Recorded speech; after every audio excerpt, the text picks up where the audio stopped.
Oi, meu nome é Rafaela Maria Martins, eu sou aluna da Universidade do Estado de Santa Catarina, faço parte do programa de pós-graduação em artes visuais e atualmente eu curso doutorado na linha de Teoria e História da Arte.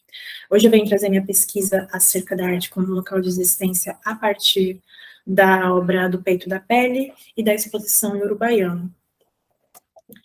Do Peito da Pele, ela é uma videoinstalação do coletivo Rachadura Visual, que traz junto o poema O Que Faremos com Ele, do autor Francisco Malman, que narra o poema apresentando junto diferentes corpos LGBTQIAP+, sobre um olhar punitivo da cruz cristã. Então, a obra, ela emula esse altar onde se vê esses corpos a partir dos dogmas cristãos que impõem a existência queer.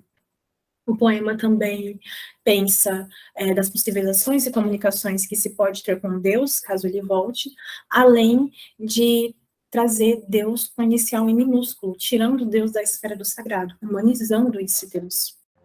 Uma coisa você precisa saber: podemos estar nus quando Deus voltar. Se Deus voltar, nós podemos contar a Deus os nomes dos nossos amores, descrevê-los sem pudor e vergonha. Urubaiano, de Ailson Heráclito, é uma exposição que também vai questionar o cristianismo num tom sarcástico, além de perpassar, trazer novas corporidades à religião de matriz africana. Essa exposição, ela vai pensar a diáspora negra a partir de 3 elementos essenciais, 3 elementos orgânicos, como o açúcar, pensando o primeiro caminhar dos corpos das pessoas pretas nas lavouras, a carne de charque, que vai simular a pele preta, que recebia marcações a ferro, assim como o dendê, que ele vai ser vai funcionar como um óleo amuleto, que vai ungir essa exposição, que vai banhar essa exposição e vai trazer uma polissemia de significados. Aqui no divisor 3, o artista entende como essa mistura impossível, né, do corpo preto que foi tirado violentamente do seu território e que é recolocado aqui, né, então nessa impossível total integração a esse espaço, assim como também vai simbolizar o sangue preto e outros fluidos corporais, como o sêmen e a saliva. Na intersecção desses 2 artistas, a gente percebe, então, que prevalece um tom de defesa, seja uma defesa do sagrado, da cultura preta, seja como a defesa de corpos queers.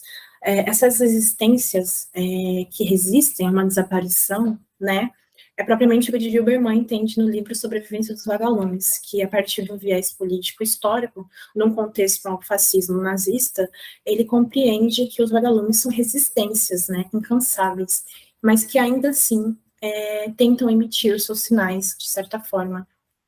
Então, os vagalumes são existências, momentos que tentam escapar como podem das ameaças que os condenam à morte. Então, compreendendo essas 2 exposições como uma defesa, né, e essas existências queer e preta como algo dentro do aspecto do vagalume de Gilberman, é possível pensar também esses seres como dentro da ideia do pluralismo existencial, do autor Etienne Souriau, assim como as existências mínimas da Vila Pujat, que é um aprofundamento dos estudos de Souriau. Numa ideia, né, Souriau entende que os seres e as coisas existem, mas a realidade não lhes é intrínseca, ou seja, é preciso maneios de adquirir uma realidade. Então, se pensa, como tornar mais real aquilo que existe? Então, ou como pode faltar a uma existência, o que pode faltar a uma existência para que ela seja mais real? Né? E a resposta que o Souriau nos dá é de que a arte e a filosofia têm o poder de instaurar. O artista e o filósofo, eles instauram. E instaurar não é uma repetição de uma existência, mas é reformular essa existência, fazer existir de um outro jeito, retornar essa existência e reinventá-la de uma nova forma. E eu entendo que tanto a Ailson Heráclito como o coletivo Rachadura, eles trazem essa nova forma de compreender tanto Deus como a questão do sagrado urubaiano. nessa concepção, nesse recorte de corpos pretos e corpos queers, também dá para compreender como seres despossuídos do Etienne Soriot. Os despossuídos nada mais são do que seres que já vêm ao mundo retirados da sua possibilidade de existir. Então, os corpos pretos e queers, quando chegam nesse espaço onde a gente já tem um preconceito estrutural, eles já estão colocados sob uma forma de resistência, de luta, né? Então, a Etienne vai entender que a gente precisa, que essas existências precisam de um advogado que as defenda, né? Nesse cenário jurídico, a arte ela vai funcionar como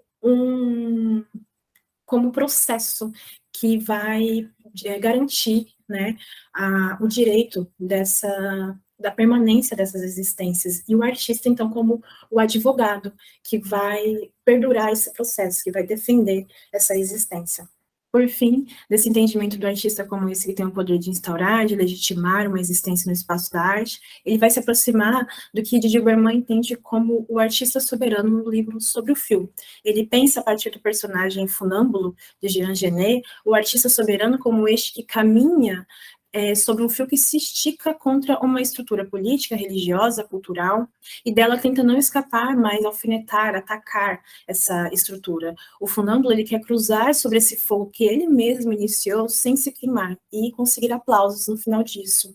Então, tanto Ayrton Heráclito como o coletivo Rachadura trazem questões sobre a existência, tão violentas quanto artísticas, para falar da urgência de não morrer.